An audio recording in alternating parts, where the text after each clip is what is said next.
नमस्कार, मैं एस्ट्रोलॉजर अनुज आपका हमारे इस यूट्यूब चैनल में हार्दिक स्वागत करता हूं। दोस्तों, जीवन में आने वाली प्रत्येक बाधा का आधार ग्रहों का अशुभ अथवा निर्बल होना होता है। यही मुख्यतः ज्योतिषीय आधार होता है, क्योंकि आपके जीवन के जिस क्षेत्र में भी कोई बाधा आती है तो उस क्षेत्र के कारक ग्रह का आपकी पत्रिका में दूषित होना होता है। इसलिए विवाह में भी बाधा आने का मुख्य कारण जातक की जन्म पत्रिका में ग्रहों का निर्बल अथवा दूषित होना ही होता है। दोस्तों, अब मैं बात करने का प्रयास कर रहा हूं कि विवाह के लिए ग्रहों की क्या भूमिकाएं होती है अथवा किस प्रकार से पत्रिका में हम किन आधार पर वैवाहिक जीवन में आने वाली संभावित समस्याओं के बारे में जानकर विवाह से पहले ही उन बातों का समाधान कर सकते हैं। यह सब आपको ज्योतिषीय आधार पर बताने का प्रयास कर रहा हूं कि विवाह बाधा के किस भाव और किस ग्रह का क्या प्रभाव होता है। तो दोस्तों, सबसे पहले मैं बात करता हूं मेष लग्न की कुंडली या लग्नेश। ये आपको मैं एक उदाहरण के तौर पर ये कुंडली मैं बता रहा हूं कि यहाँ जहाँ 1 नंबर लिखा है तो मेष लग्न हो गया, 2 नंबर लिखा होता है यहाँ पर तो वृष लग्न हो गया। तो अभी मैं मेष लग्न, इसका स्वामी हो गया मंगल। मतलब मंगल ये कुंडली में कहीं पर भी बैठा हुआ हो, सबसे पहले यह देखना पड़ता है कि इस लग्न का मालिक कुंडली की कौन सी राशि में किस ग्रह के साथ बैठा हुआ है और वह उच्च का है या नीच का है, वह किस राशि में, किस अपने मित्र की राशि में बैठा है या शत्रु राशि में बैठा हुआ है, यह सबसे पहले ध्यान रखना जरूरी होता है। उसके बाद में दोस्तों मैं बात करता हूँ सप्तम भाव। कुंडली का ये सप्तम भाव है, यानी ये पार्टनर का भाव हो गया। यानी अगर हम पति की कुंडली देख रहे हैं तो यह लड़की की कुंडली देख रहे हैं तो ये लड़के का भाव हो गया, और अगर लड़के की कुंडली देख रहे होते हैं तो ये लड़की का भाव हो गया। तो ये सप्तम भाव भी, ये कुंडली में विवाह के लिए सप्तम भाव भी बहुत योग्यदायक होता है। और इसके बाद दोस्तों मैं बात करूंगा छठा भाव, यानी ये सप्तम भाव से द्वादश भाव है, इस वजह से ये छठा भाव भी विवाह के लिए, छठा भाव को भी ध्यान में रखना बहुत ही जरूरी होता है। तो दोस्तों, इसके अलावा मैं मंगल ग्रह, शुक्र ग्रह और गुरु ग्रह, ये गुरु ग्रह विशेषकर स्त्रियों के लिए कुंडली में अध्ययन करना बहुत ही जरूरी होता है। यानी स्त्री की कुंडली देख रहे होते हैं तो गुरु ग्रह का अध्ययन करना बहुत ही जरूरी होता है। किसी भी जन्म पत्रिका में लगन एवं इसका स्वामी ही उस पत्रिका का मुखिया होता है। यानी मेष लगन की कुंडली में मंगल ही इस पत्रिका का मुखिया हो गया। इसके साथ ही यह सप्तम भाव से सप्तम होने होता है, इस कारण विवाह के लिए इसका अध्ययन आवश्यक हो जाता है। यानी सप्तम भाव, ये लगन से सप्तम भाव और सप्तम भाव से लगन सप्तम भाव होने की वजह से इसका भी अध्ययन करना बहुत ही जरूरी हो जाता है। जिस प्रकार 12 राशियां होती है उसी प्रकार 12 लगन भी होते हैं। इनमें जो लिखा होता है वह यह सूचित करता है कि लगन किस राशि का है, अर्थात लग्नेश कौन है। जैसा किसी पत्रिका में प्रथम भाव में 2 लिखा हुआ है, यानी यहाँ पर 2 नंबर लिखा हुआ है, तो इसका यह वृष लगन की कुंडली हो गई और इसका स्वामी हो गया शुक्र। जिस पत्रिका में यदि लगन भाव अथवा उसका स्वामी किसी पापी ग्रह के प्रभाव में हो, यानी मंगल, इस कुंडली के हिसाब से मंगल अगर किसी भी पापी ग्रह के साथ में बैठा हुआ है अथवा पापी ग्रह की दृष्टि उस पर पड़ रही है या लगन में केंद्र में पापी ग्रह बैठे हुए हैं, तो वह लगन शुभ स्थिति में नहीं माना जाता है। इस कारण से अशुभ लगन वाले का शरीर भी अधिक अस्वस्थ रहता है। इसलिए दोस्तों, लगन का शुभ होना ही विवाह का मुख्य आधार होता है। जातक पर वही प्रभाव आएगा जो लगन के पीड़ित अर्थात अशुभ होने पर आता है। दोस्तों, वह कौन से योग होते हैं जो जातक के विवाह के में बाधक होते हैं, यहाँ पर मैं आपको यही बताने का प्रयास कर रहा हूँ। दोस्तों, इस लगन में मंगल नीच का होकर के सप्तम भाव से किसी भी प्रकार का संबंध बना रहा है, चाहे वो दृष्टि संबंध हो, चाहे ग्रहों का आपसी संबंध हो, यह संबंध अगर बना रहा है तो जातक के यानी उस जातक के विवाह में अनेक तरह की बाधाएं आती है। अब बात करता हूं लगन भाव में यदि सूर्य बैठा हो तो लगन में यानी यहां पर अगर सूर्य बैठा हुआ है तथा अष्टम में राहु यानी यहाँ 8वां भाव है, और अगर 8वें भाव में अगर राहु बैठा हुआ है तो भी जातक के विवाह में अनेक तरह की बाधाएं आती है।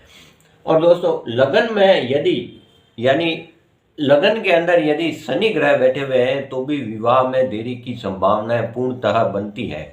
और लग्नेश के साथ यदि लग्नेश मंगल यानी मंगल के साथ में यदि 8वें भाव का स्वामी और द्वादश भाव का स्वामी कोई भी पापी ग्रह बैठा हुआ हो, यानी लग्नेश के साथ में अगर 8वें भाव का स्वामी और 12वें भाव का स्वामी अगर लग्नेश के साथ में यानी मंगल के साथ में बैठा हुआ है तो भी जातक के विवाह में अनेक तरह की बाधाएं आती ही है। दोस्तों मुख्यतः सप्तम भाव को जीवन साथी का भाव कहा जाता है। जैसा मैंने पहले अभी आपको बताया, किसी भी जातक के विवाह के बारे में जानने के लिए सर्वप्रथम इस भाव का अध्ययन आवश्यक होता है। इस भाव से ही जातक के वैवाहिक जीवन के बारे में जाना जाता है। सप्तम भाव का दोस्तों देखिए, सप्तम भाव का स्वामी यदि अष्टम भाव या छठे भाव में किसी भी भाव में बैठ जाता है या इसके साथ में कहीं पर भी बैठ जाता है, किसी भी राशि में बैठ जाता है तो विवाह में अनेक तरह की बाधाएं आती है। और दोस्तों इसके अलावा सप्तम भाव में यदि सप्तम भाव का स्वामी यदि अपनी नीच राशि में मंगल के साथ बैठे हैं तो जातक के विवाह में अनेक तरह की बाधाएं आती है। यानी शुक्र अगर मंगल के साथ में कहीं पर भी बैठा हुआ है, यहाँ मैं बात पर्टिकुलर शुक्र ग्रह की बात नहीं कर रहा हूं, मैं यहाँ पर सप्तमेश यहाँ पर तुला राशि है, तुला राशि के विषय में ही मैं बात कर रहा हूँ। कोई भी राशि हो सकती है, लगन के हिसाब से कोई भी राशि यहाँ पर हो सकती है, मैं उस राशि की मैं बात कर रहा हूँ तो उस जातक के विवाह में अनेक तरह की बाधाएं आती ही है। दोस्तों सप्तम भाव में यदि उसके स्वामी के साथ राहु बैठा हो तो भी जातक के विवाह में अनेक बाधाएं आती है। यानी शुक्र के साथ कहीं पर भी राहु बैठा हुआ है तो भी जातक के विवाह में अनेक बाधाएं ही आती है। और साथ ही साथ शुक्र के साथ यदि कोई भी तरह का पापी ग्रह यानी द्वादश भाव में यानी गुरु ग्रह के साथ में अगर संबंध भी बनाता है तो भी जातक के विवाह में अनेक तरह की बाधाएं आती है। तथा इसके साथ दोस्तों बात करता हूं सप्तम भाव में यदि शनि राहु केतु कोई भी ग्रह बैठा हो तो भी विवाह में अनेक तरह की बाधाएं आती है। यानी पहले तो मैंने आपको बताया था लगन में अगर शनि बैठा हुआ है तो भी जातक के विवाह में देरी आती है, लेकिन इसके साथ में सप्तम भाव में यदि यहाँ पर अगर राहु केतु या शनि कोई भी ग्रह बैठा हुआ है तो भी जातक के विवाह में देरी की संभावनाएं बनती ही है।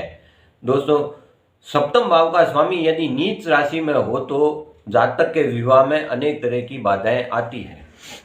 दोस्तों सप्तम भाव का स्वामी यहाँ अगर मेष लगन की कुंडली में सप्तम भाव हो गया शुक्र यदि शुक्र कन्या राशि में नीच का होता है तो यदि अगर कन्या राशि में अगर शुक्र बैठता है या इसके अलावा कोई भी अगर राशि है तो वहाँ अगर शुक्र बैठता है तो जातक के विवाह में अनेक तरह की बाधाएं आती है।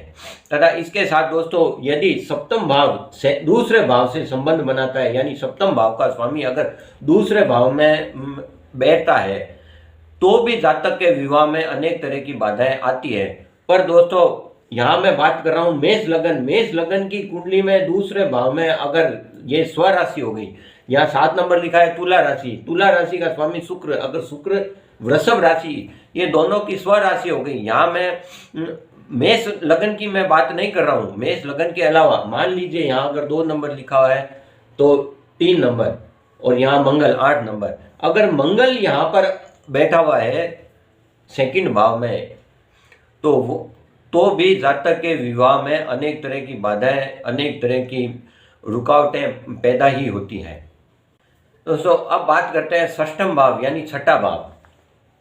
वैसे तो यह भाव रोग ऋण और शत्रु का होता है, परंतु यह सप्तम भाव से द्वादश भाव होने के कारण यह मुख्य आधार पर इसको भी देखना जरूरी होता है क्योंकि किसी भी भाव के फल के लिए उसका द्वादश भाव का भी अध्ययन करना बहुत ही जरूरी होता है। इसलिए विवाह के बारे में जानने के लिए इस भाव का अध्ययन भी बहुत ही जरूरी होता है।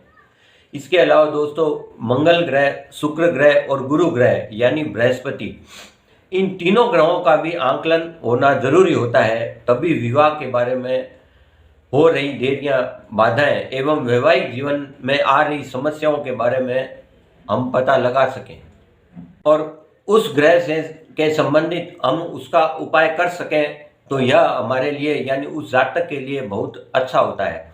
तो दोस्तों, आगे के वीडियो में हम कुंडली के छठे भाव से वैवाहिक जीवन या शादी में हो रही बाधाओं के बारे में हम आपको बताएंगे, तथा इसके साथ ही मंगल ग्रह, शुक्र ग्रह और गुरु ग्रह विशेषकर स्त्रियों के लिए उसमें आ रही बाधाओं के विषय में हम आपको पूर्ण जानकारी देंगे।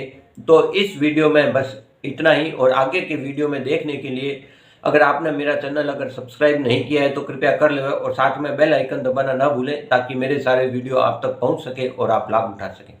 धन्यवाद।